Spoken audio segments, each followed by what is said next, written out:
Hey everybody, welcome back to the channel. So I'm going to be continuing my review of the Disney live action movies, and so we did 101 and 102 Dalmatians. Now we're going to do the Emma Stone Cruella movie. So I did see this movie in theaters and I really enjoyed it at the time, and then I went back to watch it again for this review, and I gotta say I really like this movie overall. So let's go ahead and get into my review for Cruella. So I like the opening of this movie, starting with a young Estella is what her real name is, and then her mom gives her the nickname of Cruella anytime she's being bad. So I kind of like that little origin story. I like the girl playing young Estella. I think she does a really good job. This movie does a good job having sort of nods to the original animated movie and even the live action version. Like we have Cruella like driving like a mad woman in the car. We have, she sends Horace and Jasper to go kidnap some Dalmatians because one of the dogs swallowed the necklace that she's after. So we have a good little amount of nods to the original movie. There's at one point Horace is like looking at people walking the dogs, and he says, "You ever notice people who look like their dogs?" Which is a nod to the cartoon where we have like a montage of people who look like their dogs walking their dogs. So I do like these little fun kind of callbacks. That's always good. Emma Thompson does a great job as the Baroness. It's clearly sort of like a Devil Wears Prada, Meryl Streep type of character, but like even more so, like she's actually evil. So, for this movie, we want to make Cruella, kind of the anti-hero, and since she is kind of the villain or whatever, we need a bigger bad, right? We need somebody who's even worse than her. So we have the Baroness, played by Emma Thompson, and I think she does a really good job here. And then we have Horace and Jasper, who apparently, she knew as children, and they grew up together, being thieves and stealing and everything. But it's Estella's job to be a fashion designer, and so she gets a job working for the Baroness, and then she finds out the Baroness is actually her birth mother that gave her up for adoption and was like actually killed her, who she thought she was her mom, and she's just an overall terrible person. So then she she puts on the Cruella persona to, take down the Baroness, and then they come up with this plan of stealing the necklace because I think originally it was the Baroness's, but then the mom took it and then gave it to Estella, and then Estella left it behind when the mom died or something or other. Anyway, she wants the necklace back. So then that's kind of the main, crux of the movie, is just taking down the Baroness character, really. So I really like setting this movie in like the London 1970s-ish fashion scene. I really like all that whole aesthetic, and the soundtrack really goes good with it. I think it makes it for a really fun kind of vibe. And we do have Anita and Roger are in this movie, but they have like nothing to do with the plot really, other than Anita knows Estella from when they went to school as a kid, and then she helps her write the articles to take down the Baroness or something like that. I don't actually remember. But they're basically, just in here because we need to reference Anita and Roger. So, towards the middle of the movie, we get a cool punk rock nighttime fashion show with the song, Now I Want to Be a Dog. And, Cruella comes out wearing, an outfit that looks like it's made of the Dalmatian spots. And so that's, again, a classic callback. And again, I really like that punk rock 70s vibe. I like that song that they play. I think it just goes really well with the movie. I think Emma Stone does a good job here portraying the Estella character, and then Cruella putting on that persona, and then, she kind of blurs the lines and she just mostly becomes Cruella because of her wanting the vengeance for the Baroness. So I think that all really works out, and then she kind of comes back and mixes the two personalities at the end, and she sort of kills off Estella, and then Cruella DeVille is born, and she actually ends up inheriting all the Baroness's stuff. So, that's kind of a way to set up the classic Cruella character that we get, Cruella DeVille in Hell Manor, and all of that with Horace and Jasper. So Horace and Jasper here are kind of different. Jasper definitely isn't as cruel and mean like he is in the animated movie, and definitely not Hugh Laurie was never like super cruel, but he was kind of like, definitely the leader and definitely was cool with doing all the bad stuff. And so this is just a different take on Horace and Jasper, and I think they do a really good job with it. I also like the new character art. I think he's a fun character that they added too. Um, and he's the one that sings the song, the punk rock song. So I really do like all of the characters in this movie. And when I first watched the movie, the twist that she was the Baroness's daughter, that's a great twist. It's a great way to set up the main plot thread for the rest of the movie once we get there, and take down the Baroness. And I like that we don't kill off the Baroness. She just goes off to jail because she's a terrible person. And then so over the end credits, we get Florence and the Machine singing a song, a different version of the Cruella song. And then I think after that they actually play traditional Cruella de Vil song from the cartoon. And then we get an end credits scene where Roger and Anita both get one of the Dalmatians. So obviously that's, sets them up for, 101 Dalmatians. But overall, I really liked this movie. Again, I really just think it has a good feel for it. The whole setting, the whole tone. It has a great villain. It's got some really fun characters in there. And I think that it has a good pacing. And again, it tells a pretty decent story, origin story for Cruella de Vil. She's more of an anti-hero. She's not, the crazed Glenn Close character, the mad woman of the cartoon.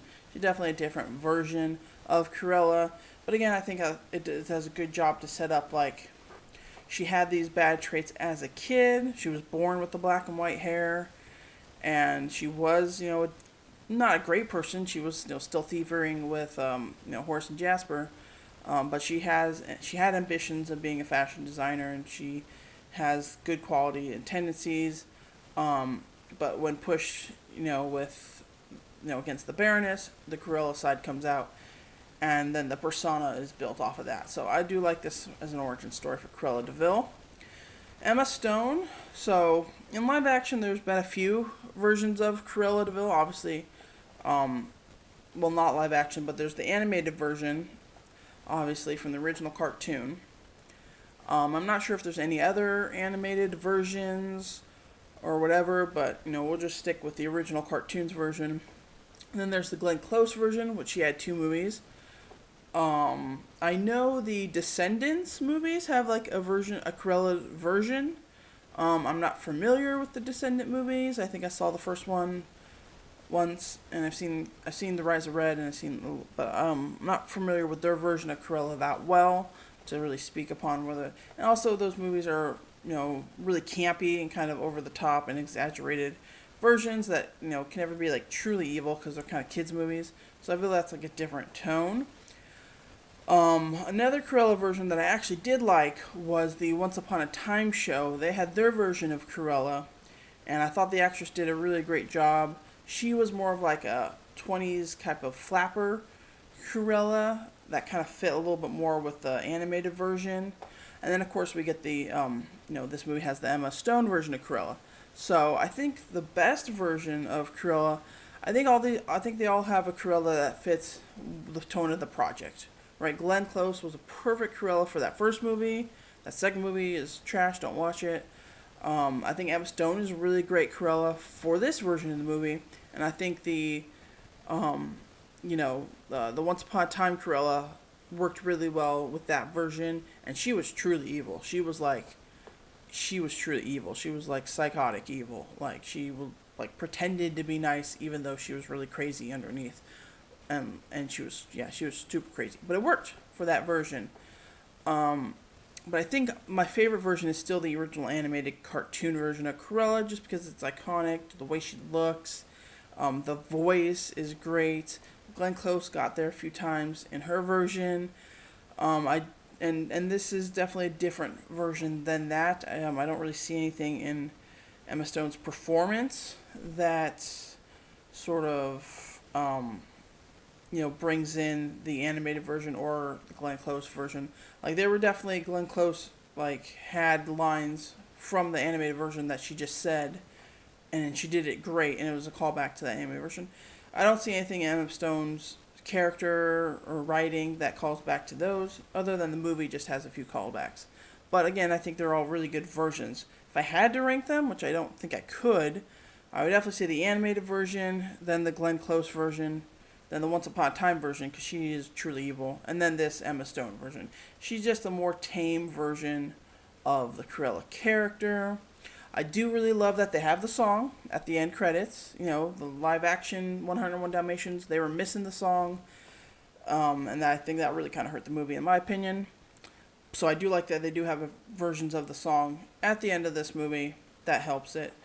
Quick edit, I did forget to talk about the Cruella box office and Rotten Tomatoes score. So real quick, the Rotten Tomatoes critic score for this was 75%. And the audience score was 97%, which is very high, I would think, for the audience score. But again, this proves that, the audience has really enjoyed this film a lot. I think the critics maybe saw some of the flaws that I kind of saw with it a little bit. But I think overall we all really enjoyed it. I feel like the film kind of sits in between maybe 75 and 97%. Maybe hovering around 80, I think for me would be probably good. So, I mean, clearly people enjoyed it, so, I mean, but maybe it didn't get a sequel because it didn't make as much money as I think they hoped, at least in terms of by how many people liked it. So, domestically it made 86 million, which is not great. It didn't cross 100 million. Internationally it made 147 million, which you think of maybe the London part probably contributed to that a lot. So for worldwide, it made 233 million, which maybe broke even on the film, maybe made a small profit, but yeah, it didn't really do as well, I think, financially as they Disney wanted to, which is maybe why we never did get the Cruella 2, because going into the movie, I think we were talking a lot, we could get a Cruella 2, but I think, the numbers really showed that yeah, we never got that Cruella 2, and I think it's fine because I don't think you would want to overdo, what this movie set up, and can sort of continue, and then you do get into, well, now we have to remake 101 Dalmatians with Emma Stone as Cruella. I think it's fine. It's just its own standalone story for the Cruella character, her origins. I think it really works well that way. But yeah, the numbers are kind of interesting because the Rotten Tomato scores don't really match the box office scores. So I feel like that's definitely a weird thing. But people definitely really did enjoy this movie, and I think people have occasionally gone back to rewatch it. I know I have, and it's definitely one of the better Disney live action remakes. So it's a little sad we didn't get a second one, but I do think ultimately it is for the best. So overall, yeah, I really like this movie. It's good. It's definitely the best of these three 101 Dalmatian remake movies. Cruella is the best. 101 Dalmatians I thought was, still really good. And then the 102 Dalmatians is horrible trash. Don't ever watch that. So, yeah, I mean, there's nothing really else to say other than it's a good movie. So if you haven't seen it, check it out. If anything, just because it has a really great soundtrack, and again, the 70s London punk rock scene, I think really worked very well for this, and the characters are really fun. So, yeah. So that's my thoughts on the Emma Stone Cruella movie. Let me know your thoughts in the comments below. Did you guys like this movie? Did you guys hate it? What do you guys think is the best version of the Cruella character? Again, I still think the animated movie is the best. But in live action, probably Glenn Close in that first movie was great. So let me know what you guys think. And, be sure to hit the thumbs up button and subscribe to the channel for more reviews as well. And until next time, I look stunning. I don't know about familiar, but stunning. Bye.